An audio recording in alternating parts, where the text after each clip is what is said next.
akan membahas tentang sumber daya alam hayati dan non hayati di Pasifik serta sifat dan bentuk kegiatan pemanfaatan. Sebelumnya itu, perkenalkan, nama saya Nover Bailia dengan akronim 702. Perkenalkan, nama saya Cliff Awu dan akronim 727. Dan saya Ichiro Oro, akronim 0748. Kita masuk pada pembahasan. Yang pertama, pengertian sumber daya alam. Sumber daya alam adalah segala sesuatu yang berasal dari alam yang dapat dimanfaatkan untuk memenuhi kebutuhan hidup manusia, baik secara langsung maupun tidak langsung. Pengertian sumber daya alam menurut ahli dan undang-undang.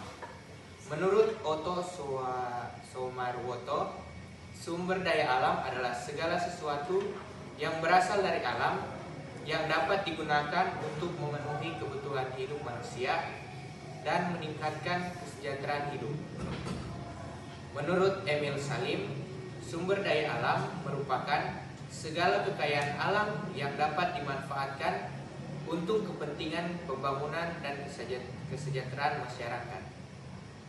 Menurut Undang-Undang Nomor 32 Tahun 2009 tentang Perlindungan dan Pengelolaan Lingkungan Hidup, sumber daya alam adalah unsur lingkungan hidup yang terdiri atas sumber daya hayati dan non hayati yang secara keseluruhan membentuk kesatuan ekosistem.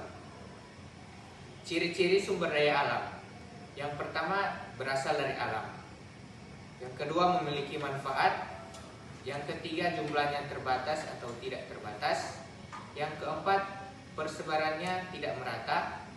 Yang kelima, memerlukan pengelolaan.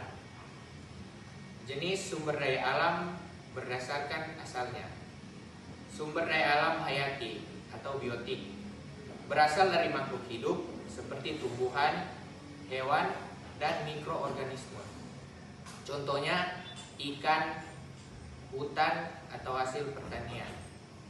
Selanjutnya, sumber daya alam non hayati atau abiotik berasal dari benda mati. Contohnya air, tanah, mineral, dan minyak bumi. Sumber daya alam di kawasan Pasifik.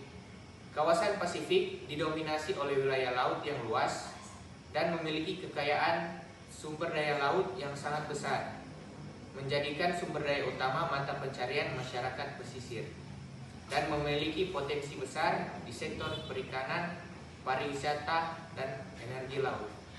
Oleh karena itu, pengelolaan sumber daya alam harus dilakukan secara bijaksana dengan memperhatikan prinsip keberlanjutan.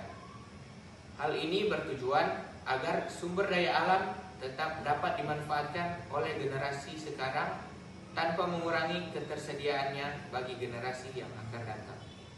Selanjutnya, sumber daya alam hayati di kawasan Pasifik. Sumber daya alam hayati merupakan sumber daya yang berasal dari makhluk hidup, baik yang terdapat di darat maupun di laut. Kawasan Pasifik dikenal sebagai salah satu wilayah dengan keanekaragaman hayati yang tertinggi di dunia. Hal ini dipengaruhi oleh kondisi geografisnya yang didominasi oleh lautan luas serta iklim tropis yang mendukung kehidupan berbagai jenis flora dan fauna. Keberadaan sumber daya alam hayati di kawasan Pasifik sangat penting karena menjadi sumber utama kehidupan masyarakat, baik sebagai sumber pangan maupun mata pencarian.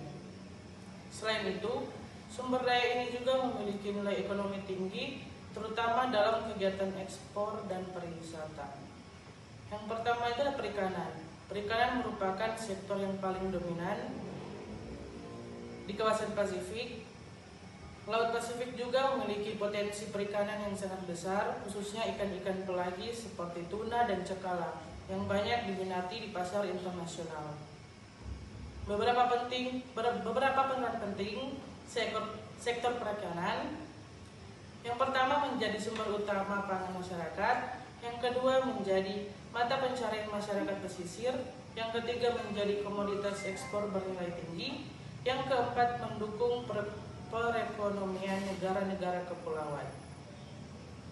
Yang kedua, hutan tropis. Selain laut, kawasan Pasifik juga memiliki hutan tropis yang luas, terutama di wilayah seperti Papua Nugini, dan Kepulauan Solomon. Hutan ini memiliki keanekaragaman hayati yang tinggi dan berperan penting dalam menjaga keseimbangan lingkungan. Manfaat hutan tropis yang pertama sebagai habitat flora dan fauna, yang kedua menyerap karbon dan menjaga iklim, yang ketiga menghasilkan kayu dan hasil hutan lainnya, dan yang terakhir sumber bahan obat-obatan alami. Yang ketiga ada keanekaragaman hayati laut. Di kawasan Pasifik dikenal sebagai pusat keanekaragaman hayati laut dunia.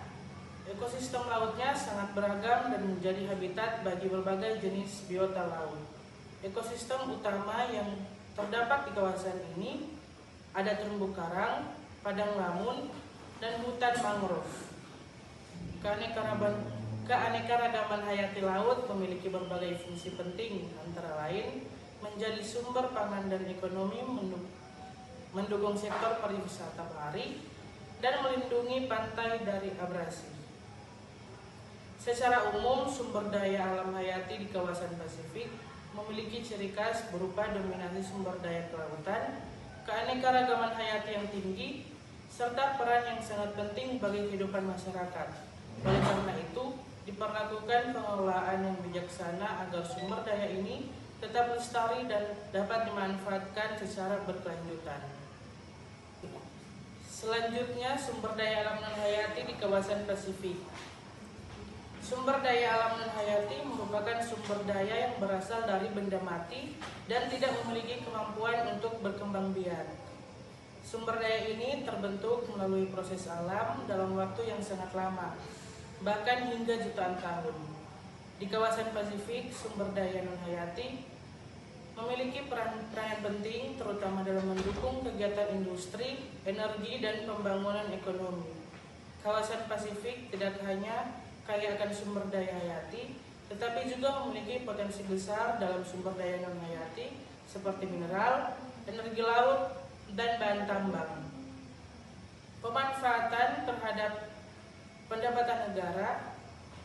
Pemanfaatan sumber daya ini memberikan kontribusi besar terhadap pendapatan negara, meskipun juga memiliki risiko terhadap lingkungan jika tidak dikelola dengan baik. Mineral merupakan salah satu sumber daya non-hayati yang banyak ditemukan di kawasan Pasifik. Beberapa negara di wilayah ini memiliki cadangan mineral yang cukup besar dan bernilai ekonomi yang tinggi. Contoh dan manfaat mineral. Yang pertama itu ada emas, digunakan dalam industri dan perhiasan. Yang kedua tembaga, bahan utama kabel dan elektronik. Yang ketiga ada nikel, bahan pembuatan baja tahan karat. Dan yang terakhir ada bauksit, yaitu bahan dasar aluminium. Yang kedua ada energi laut. Energi laut merupakan potensi besar di kawasan Pasifik karena luasnya wilayah perairan. Energi ini mulai dikembangkan sebagai alternatif pengganti energi fosil yang lebih ramah lingkungan. Jenis energi laut yang pertama ada energi laut gelombang laut. Yang kedua energi arus laut. Dan yang ketiga ada energi panas laut atau termal. Pemanfaatan energi laut memiliki beberapa keunggulan, yaitu ramah lingkungan, sumber daya energi terbarukan, dan potensi besar di wilayah kepulauan. Namun teknologi pemanfaatnya masih memerlukan pengembangan lebih lanjut. Dan yang ketiga ada bahan tambang. Selain mineral, kawasan Pasifik juga memiliki sumber daya tambang seperti minyak bumi dan gas alam. Sumber daya ini sangat penting sebagai bahan bakar dan sumber energi utama. Peran bahan tambang yang pertama yaitu sebagai sumber energi minyak dan gas. Yang kedua mendukung kegiatan industri, dan yang ketiga menjadi sumber pendapatan negara. Namun pemanfaatan bahan tambang juga memiliki dampak negatif seperti pencemaran lingkungan, kerusakan ekosistem, dan keterbatasan karena tidak dapat diperbarui. Secara umum, sumber daya alam non-hayati di kawasan Pasifik memiliki nilai ekonomi yang sangat tinggi dan berperan penting dalam pembangunan. Namun karena sebagian besar bersifat tidak dapat diperbarui, maka pemanfaatannya harus dilakukan secara bijaksana dan berkelanjutan agar tidak merusakkan lingkungan dan tetap tersedia bagi generasi mendatang. Selanjutnya, sifat sumber daya alam. Sumber daya alam memiliki sifat yang berbeda-beda tergantung pada kemampuan untuk pulih kembali setelah dimanfaatkan. Secara umum, sifat sumber daya alam dibedakan menjadi dua, yaitu sumber daya alam yang dapat diperbarui dan yang tidak dapat diperbarui. Pemahaman terhadap sifat ini sangat penting agar manusia dapat memanfaatkan sumber daya alam secara bijaksana dan berkelanjutan. Selanjutnya, sumber daya alam yang dapat diperbarui atau renewable resource. Sumber daya alam yang dapat diperbarui adalah sumber daya yang dapat pulih kembali secara alami dalam waktu relatif singkat apabila dikelola dengan baik. Sumber daya ini umumnya berasal dari makhluk hidup atau proses alam yang berlangsung terus-menerus. Contoh sumber daya alam yang dapat diperbarui. Yang pertama adalah hasil perikanan, ikan, udang, dan lain-lain. Yang kedua, hutan dan tumbuhan. Yang ketiga, air. Yang keempat, tanah. Ciri-ciri sumber daya alam yang dapat diperbarui. Yang pertama, dapat pulih kembali secara alami. Yang kedua, tidak akan habis jika dikelola dengan baik. Dan yang ketiga, sangat bergantung pada keseimbangan ekosistem. Yang terakhir, memerlukan pengelolaan yang berkelanjutan. Namun, jika dimanfaatkan secara berlebihan, sumber daya ini tetap dapat mengalami kerusakan atau bahkan kepunahan. Selanjutnya, sumber daya alam yang tidak dapat diperbarui atau non-renewable resource. Sumber daya alam yang tidak dapat diperbarui adalah sumber daya yang jumlahnya terbatas dan membutuhkan waktu yang sangat lama untuk terbentuk kembali, bahkan hingga jutaan tahun. Oleh karena itu, jika sumber daya ini habis, maka tidak dapat segera digantikan. Contoh sumber daya alam yang tidak dapat diperbarui: minyak bumi, gas alam, batu bara, mineral atau emas, nikel, dan tembaga. Ciri-ciri sumber daya alam yang tidak dapat diperbarui. Yang pertama, jumlahnya terbatas di alam. Yang kedua, tidak dapat pulih dalam waktu singkat. Yang ketiga, eksploitasi berlebihan dapat menyebabkan kelangkaan. Yang terakhir, memiliki nilai ekonomi yang tinggi. Secara umum, kedua jenis sumber daya alam ini memiliki peranan penting dalam kehidupan manusia. Oleh karena itu, diperlukan pengelolaan yang bijaksana, terutama dalam penggunaan sumber daya yang tidak dapat diperbarui, agar tidak cepat habis dan tetap dapat dimanfaatkan secara efisien. Selain itu, pemanfaatan sumber daya yang dapat diperbarui juga harus memperhatikan keseimbangan lingkungan agar tetap lestari. Selanjutnya, bentuk kegiatan pemanfaatan sumber daya alam. Pemanfaatan sumber daya alam merupakan segala bentuk kegiatan yang dilakukan manusia untuk mengambil manfaat dari sumber daya alam guna memenuhi kebutuhan hidup. Di kawasan Pasifik, pemanfaatan sumber daya alam sangat beragam dan menjadi penopang utama perekonomian, terutama karena kekayaan alamnya yang melimpah, baik di darat maupun di laut. Berbagai kegiatan pemanfaatan sumber daya alam dilakukan dengan tujuan meningkatkan kesejahteraan masyarakat, namun tetap harus memperhatikan prinsip keberlanjutan agar tidak merusak lingkungan. Perikanan merupakan kegiatan utama dalam pemanfaatan sumber daya alam di kawasan Pasifik. Laut yang luas menjadi sektor ini sangat berkembang. Bentuk pemanfaatan perikanan: yang pertama, penangkapan ikan di laut lepas. Yang kedua, budidaya ikan atau aquaculture. Yang ketiga, pengolahan hasil laut. Peran perikanan: yang pertama, sumber pangan utama. Yang kedua, mata pencaharian masyarakat pesisir. Dan yang terakhir, sumber ekspor dan devisa negara. Selanjutnya, pertanian dan perkebunan. Selain sektor laut, kegiatan pertanian dan perkebunan juga berkembang di kawasan Pasifik, terutama di wilayah yang memiliki tanah subur dan iklim tropis. Contoh komoditas: Yang pertama ada kelapa, kakao, kopi, dan terakhir yang pisang. Manfaat kegiatan ini yang pertama memenuhi kebutuhan pangan, yang kedua menyediakan bahan baku industri, dan yang terakhir menjadi sumber pendapatan masyarakat. Selanjutnya pertambangan. Pertambangan merupakan kegiatan pemanfaatan sumber daya alam non hayati seperti mineral dan bahan tambang. Kegiatan ini banyak dilakukan di beberapa negara Pasifik yang memiliki cadangan mineral besar. Contoh hasil tambang.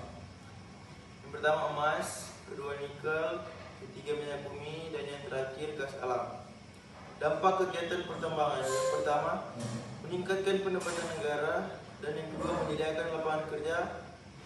Yang terakhir berpotensi merusak lingkungan jika tidak dikelola dengan baik. Selanjutnya pariwisata bahari.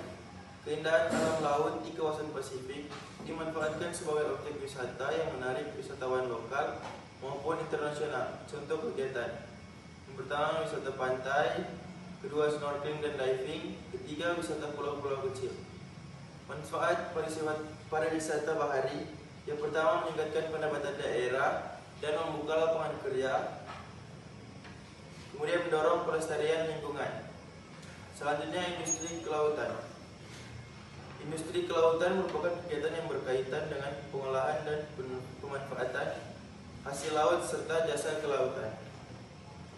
Contoh industri kelautan: yang pertama pengolahan hasil perikanan, kedua pembuatan kapal, ketiga transportasi laut. Peran industri kelautan: pertama menambah nilai ekonomi hasil laut, kedua mendukung perdagangan dan distribusi, ketiga mengembangkan sektor ekonomi maritim. Secara keseluruhan, pemanfaatan sumber daya alam di kawasan Pasifik sangat beragam dan memiliki peran penting dalam kehidupan masyarakat. Oleh karena itu, diperlukan pengelolaan yang bijaksana agar kegiatan pemanfaatan ini tidak merusak lingkungan dan tetap memberikan manfaat secara berkelanjutan.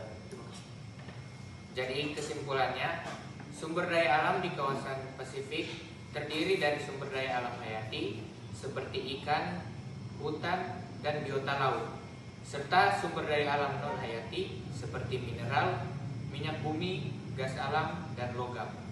Kedua jenis sumber daya ini memiliki peran penting dalam mendukung kehidupan masyarakat dan perekonomian negara-negara di kawasan Pasifik.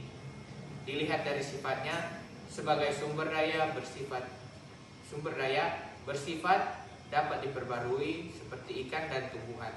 Sedangkan sebagian lainnya tidak dapat diperbarui seperti mineral dan bahan tambang. Dalam bentuk pemanfaatannya, sumber daya alam di Pasifik dimanfaatkan melalui kegiatan perikanan, kehutanan, pertanian, pertambangan, dan pengembangan energi. Oleh karena itu, pengelolaan sumber daya alam perlu dilakukan secara bijak dan berkelanjutan agar tetap tersedia di masa depan. Sekian dari kami. Terima kasih. Terima kasih.